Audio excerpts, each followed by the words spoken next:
تاریخ کے وہ راز جنہیں صدیوں سے دبایا گیا ہے، کیا آپ نے کبھی سوچا ہے کہ ہندوستان میں کروڑوں لوگ جنہیں آج ہندو کہا جاتا ہے وہ کس نبی کی امت ہو سکتے ہیں؟ کیا ان کے آباء و اجداد بھی کسی اللہ کے نبی کے ماننے والے تھے؟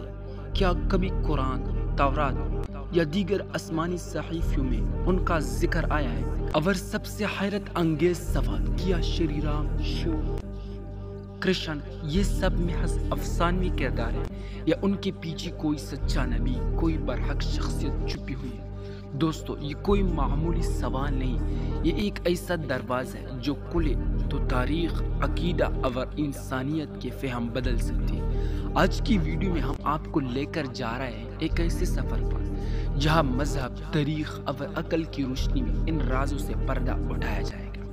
تو آئیے جانتے ہیں کہ ہندو کس نبی کی امت ہے اور یہ راز آخر صدیوں سے کیوں چھپایا گیا۔ اسلام کا عقیدہ ہے کہ اللہ تعالیٰ نے ہر قوم میں ایک نبی بھیجا ہے۔ قرآن میں اللہ تعالیٰ فرماتا ہے سورۃ فاتر میں، اور کوئی امت ایسی نہیں جس میں کوئی ڈرانے والا نہ آیا ہو۔ اس کا مطلب ہے کہ ہندوستان کے سرزمین پر بھی اللہ کے نبی آئے ہوں گے۔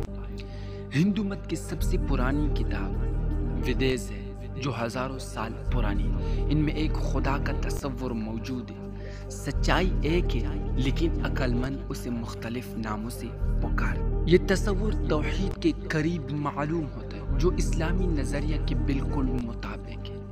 کئی مسلمان محققین جیسے مولانا ابوالکلام آزاد، مولانا وحید الدین خان اور غیر مسلم اسکالرز نے تجویز کیا شری رام، کرشن یا شیو جیسے شخصیات شاید اللہ کے نبی ہو سکتے ہیں۔ ان کی تعلیمات وقت کے ساتھ بگڑ گئی اور انہیں خدا نبی کی امت جب اس کی اصل تعلیمات چھوڑ دیتی تو شرک، بت پرستی جنم لیتی۔